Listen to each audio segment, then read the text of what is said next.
छोड़ने के लाख मौके मिलेंगे, छोड़ना मत।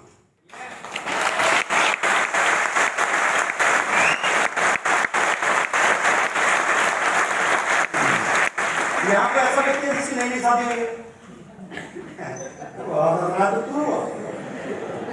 कोई है ना जिसकी नई शादी हुई अभी 2-4-6 महीने में? अच्छा पुरानी हुई हो, वो कोई हाथ खड़ा करो जिसकी पुरानी हुई है। सर आप भी इधर से कोई बताओ। हाँ आपकी तो हुई है ना? कितने दिन हुए हैं? 15 साल हो गए। नाम क्या आपका? मैं मोहम्मद महराज। 15 साल थोड़े ज्यादा हो गए। 14 हो गए। हाँ और खड़े हुए जरा, जल्दी कहाँ क्या हुआ यार? तुम्हारा थोड़ा वजन भी कम मजाक करते हैं, मुझसे मजाक करना। अरे जीवन ही खुश रहने का है यार, बाकी टेंशन में कभी कुछ नहीं हो सकता। सावन मुझे एक बात बताओ, तुम्हारी शादी हुई है और भाभी जी भी बहुत बढ़िया है, मैं आप बिजनेस में भी बहुत अच्छा कर रहे हो, आपका लेवल भी बहुत अच्छा है। सावन मैं एक बात जानना चाहता हूँ, जब शादी तुम्हारी भी हुई, मेरी भी हुई है, सबकी हुई है, मैक्सिमम लोगों की हो रखी है। जब शादी हुई थी तो हमारे यहाँ एक प्रचलन होता है कि फेरे होते हैं, और फेरों के साथ एक वचन देने का प्रथा है, वो 7 वचन दिए जाते हैं। वो 7 वचन दिए जाते हैं, उसके बिना शादी कंप्लीट नहीं होती है। पंडित और पूरे समाज के सामने 7 वचन देने होते हैं, तब शादी कंप्लीट होती है। तुमने भी 7 वचन दिए थे, मैं वो 7 वचन तुमसे जानना चाहता हूँ। Thank you so very much sir. सच है कि हम हिंदू धर्म के अंदर 7 फेरे लिए जाते हैं, और सातों के सात वचन मेरे को याद नहीं है। उन 7 में से सिर्फ एक वचन याद है, परिस्थिति जैसी भी हो तेरे को छोड़ना नहीं है। मैं 7 पूछ रहा हूँ, वो 7 ना लिए होते तो शादी होती नहीं होती। अगर वो 7 वचन उस दिन ना लिए होते तो शादी नहीं होती, लेकिन लिए थे, याद नहीं है। जो इन्होंने कहा कि एक वचन याद है, कुछ भी हो जाए, परिस्थिति कैसी भी रहे, इसे छोड़ना नहीं है, इसे छोड़ना नहीं है।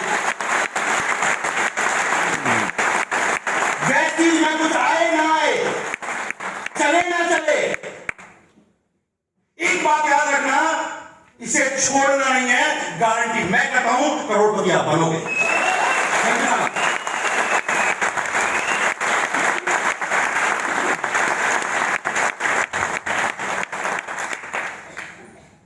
$33,719, 2 साल कंप्लीट हुए, ये इनकम तीसरे साल की थी, चौथा साल 21,66,000, एवरेज इनकम 1,80,000।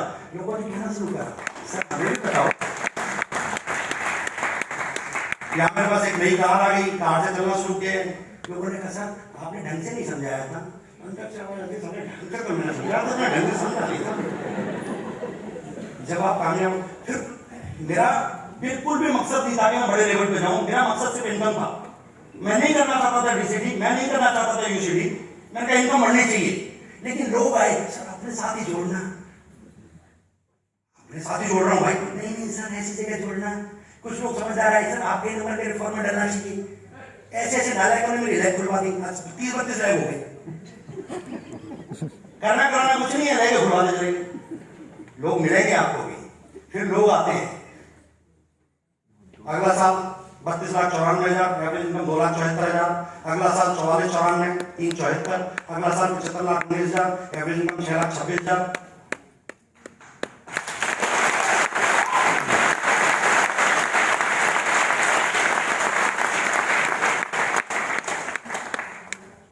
इससे ज्यादा ताली आपने 201 रुपए की चेक करो चाहिए।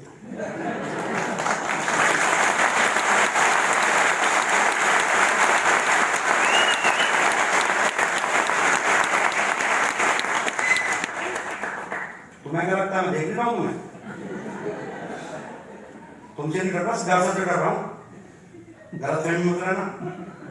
छोटे भाई को अधिकार दिया आपने, दिया है ना, बोल सकता हूं ना मैं, हेमंत, अधिकार है ना मेरा।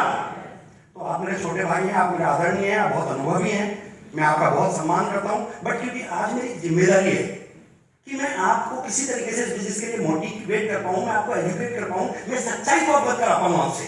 तो जब ये मेरी जिम्मेदारी है तो आप भी साथ हो, और मेरी बातों में तर्क मत लगाना। अच्छा अभी बोल रहा है, वो तो ऐसे बोला था, अभी बोल, अब ऐसे भी करता है ये। मत करो कुछ भी, समझो पहले। अगला साल 2019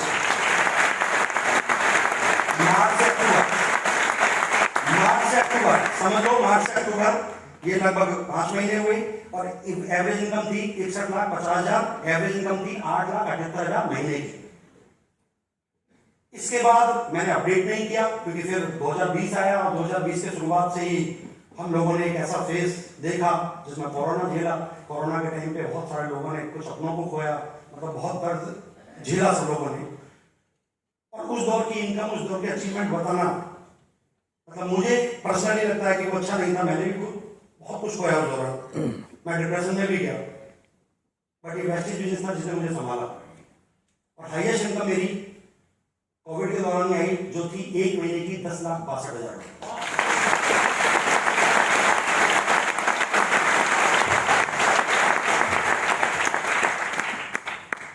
सैकड़ों 40 लाख से ज्यादा इनकम मुझे वेस्टेज से आ चुकी है।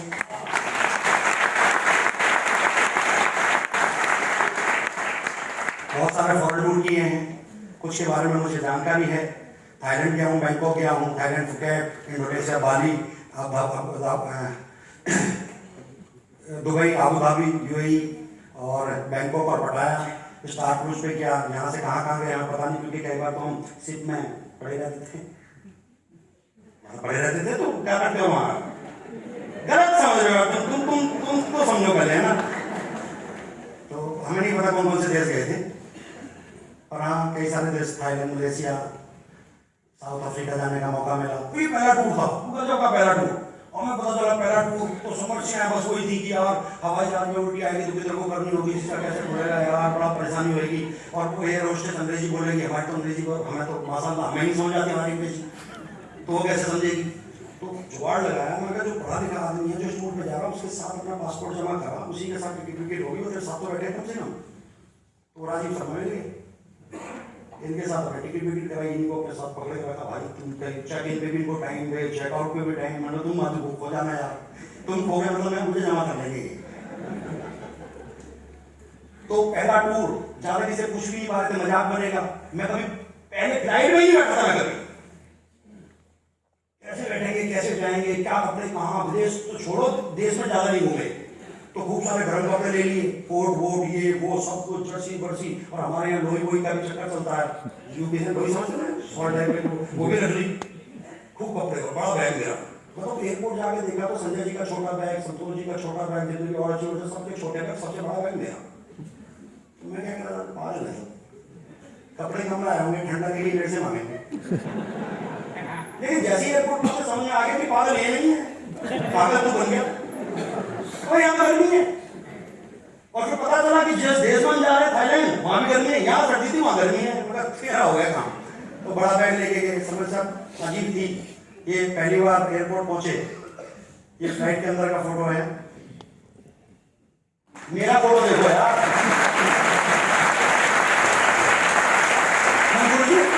उधर ध्यान नहीं जा रहे लोगों का। एक महिला खड़ी है यहाँ, मैं महिलाओं को बहुत सम्मान करता हूँ और करना भी चाहिए, मातृशक्ति है, इनके बिना सृष्टि नहीं चल सकती। बट एक यहाँ गलत है कि मैं बैठा हूँ और ये खड़ी है, लेकिन इनका फोटो देखने से पता चल रहा है कि इंडियन नहीं है। और मेरे मन में भी यही था कि अंग्रेजों ने बहुत साल हमारे देश में शासन किया, इनके सामने हमारे बुजुर्ग खड़े रहते थे, बैठने की भी नहीं कहते थे उनको, बहुत अत्याचार करते थे। मैं कहा आज तुझे मौका मिला है, इन महतरमा को खड़े रहते हैं।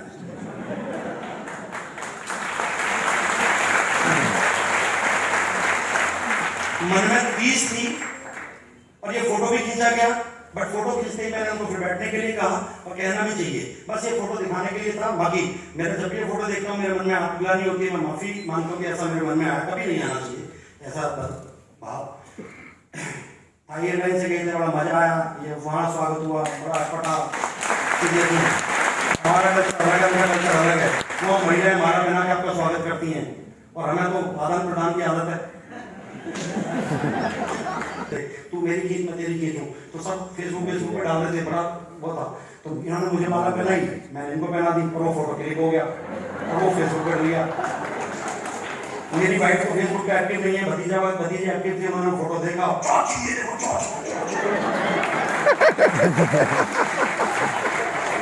बड़ी मुश्किल से गरीबी की हालत देखी थी। एक दोस्त के नंबर हमने लिया था, से बस और वाइफ का फोन उसी फोन पे आ गया तो बैलेंस तो सब खत्म होना ही था। ये समझाने में निकल गया ऐसा कुछ नहीं है, ऐसा कुछ नहीं है, तो ये है कौन? अरे मैंने कहा जो भी है कल्चर, कल्चर को छोड़ दो, वापस आओ। 2 दिन खराब हुए, मोबाइल का सारा बैलेंस खत्म हुआ। तो आप ऐसी गलती मत करना, विदेश तो आप जाओगे तो ऐसी गलती मत करना, कैसे हो गई थी। हाँ लोग पूछते ना वेस्टेज क्यों कर।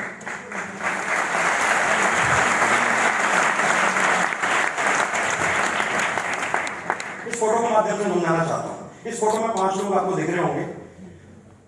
एक हिस्से में आपको दिख रहे हैं तेजेंद्र राणा जी, एक हिस्से में मैं खुद दिख रहा हूँ, बीच में आपको 3 फोटो बड़े क्लियर दिख रहे होंगे, जिसमें विवेक सर सबसे बीच में है। विवेक सक्सेना जी से जब मैं संपर्क में आया तो मैंने इनको काम करते हुए देखा, बहुत मेहनत करते थे। इनके सपने हमने देखे, क्या सपने हैं, हमने उन सपनों को पूरा होते हुए भी देखा इनके। और जब वो सपने पूरे हो गए तब भी इनको मेहनत करते हुए देखा। तो एक दिन मैं कुछ दिन पहले इनसे मिला, मैंने पूछा, मैंने सर आज आपके लगभग सारे सपने पूरे हो चुके हैं, फिर भी आप इतना हार्डवर्क, इतनी मेहनत क्यों करते हो? तो उन्होंने कहा भाई ठीक है, पहले मैं अपने सपनों के लिए मेहनत करता था, पर आज मेरी मेहनत करने का जो कारण है वो ये है कि मेरे साथ जुड़ा हुआ मेरी टीम का कोई भी व्यक्ति अगर है तो जब तक उसके सपने पूरे नहीं हो जाएंगे तब तक मैं चैन से नहीं बैठूंगा।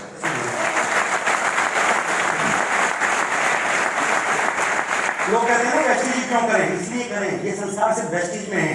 इतने बड़े बड़े लोग जिनके पास सब कुछ है वो भी एक आम डिस्ट्रीब्यूटर के लिए सोचता है, इसलिए करें वेस्टेज। और भी बहुत कुछ मिलेगा आपको करने के लिए, बट उसमें ये संस्कार नहीं मिलेंगे। सब कुछ मिल सकता है, ये संस्कार नहीं मिलेंगे, इसलिए करें वेस्टेज। इसमें एक फोटो और दिख रहा होगा जिनके जेब में लाल मोबाइल है, ये मिस्टर राजू गुप्ता है। Raju Gupta universal ground director, महीने की income 5 lakh, Audi car achiever, शानदार फ्लैट में रहते थे। लेकिन क्योंकि एक बीमारी आई और उस बीमारी में हमने बहुत लोगों को खोया, चाह के भी हम इनको बचा नहीं पाए। ये आज इस दुनिया में नहीं है। पढ़ाई लिखाई इनकी ज्यादा नहीं थी, बहुत पैसे, बहुत जज्बाती इंसान थे। इन्होंने बहुत मेहनत से इस बिजनेस को बिल्ड किया, हम चाह के भी नहीं बचा पाए, आज इस दुनिया में नहीं है। लेकिन वेस्टेज की वजह से आज इनकी वाइफ ऑडी कार चलाती है, इनकी वाइफ आज उसी फ्लैट में रहती है, इनके बच्चे आज उसी स्कूल में पढ़ते हैं, इसलिए करें वेस्टेज।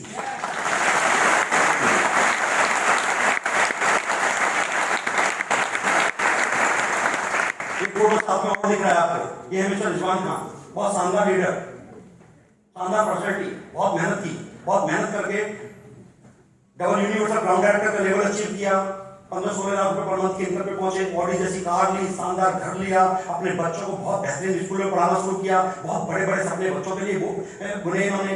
लेकिन क्योंकि उस बीमारी में हम चाह के भी इनको भी नहीं बचा पाए, इनको भी खोना पड़ा। लोग पूछते हैं वेस्टेज किस लिए करें? अगर ये कुछ और काम कर रहे होते तो शायद इनके जो सपने थे बच्चों के लिए जो देखे थे आज वो धूमिल हो गए होते। लेकिन क्योंकि वेस्टेज करते थे तो इनकी बेटी आज रसिया में MBBS कर रही है।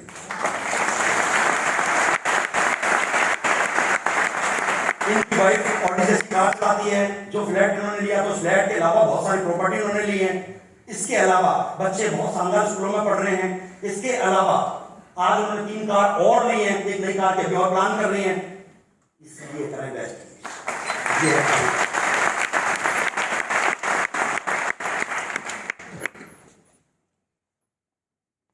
गरीबी की हालत देखी थी, थाईलैंड में थे, फुकेट में, फुकेट के बाद जो टूर ऑपरेटर ने कहा कल आपको समुद्र में जाना है, कोरल आइसलैंड है, वहाँ जाना है, पूरे दिन वहीं एंजॉय करना है, समुद्र में घूमना है, ये करना है, वो करना है, और वहीं खाना खाना है, वो टापू है, टापू पे जाना है। हम बड़े खुश हुए, हमने जी तैयारी कर ली, तैयारी करके हम पहुंच गए समुद्र के किनारे पे। तो वहाँ टूर ऑपरेटर आया, कर ये टावल क्यों लाए हो? यहाँ हिमालय कहते हैं, पता नहीं है, जब गीले होंगे तो टावल से पहुंचा जाएगा सही। तो कहता नहीं, यहाँ तो टावल मिलेगी। तो मैं कहा फेंक देते हैं, हम कौन से दिल्ली से लाए? नहीं, तुम होटल की ले आए हो और ये 4200 रुपए की है, होटल वाला तुम्हारे नाम पे 4200। मैं 4200 टावल, ये वो टावल थी साहब जो मेरे हाथ में ये रखी। अब उसके बाद कोई फोटो खींचे तो कैसा टावल छोड़ दो, फोटो अच्छा नहीं आ रहा। वो मैंने कहा फोटो अच्छा है ना, 4200 रुपए की है। ये दर्द कोई समझ सकता है जिसने 200 रुपए का चेक देखा होगा। बड़ी बड़ी बातें करना आसान है साहब, सच्चाई से अवगत होना बड़ा मुश्किल। तो सच के नजदीक जाके काम करोगे, मजा भी आएगा और पैसा भी आएगा और एंजॉय करोगे पूरी जिंदगी को। आगे आया, बहुत आनंद आया। ये फोटो कैसा लगा?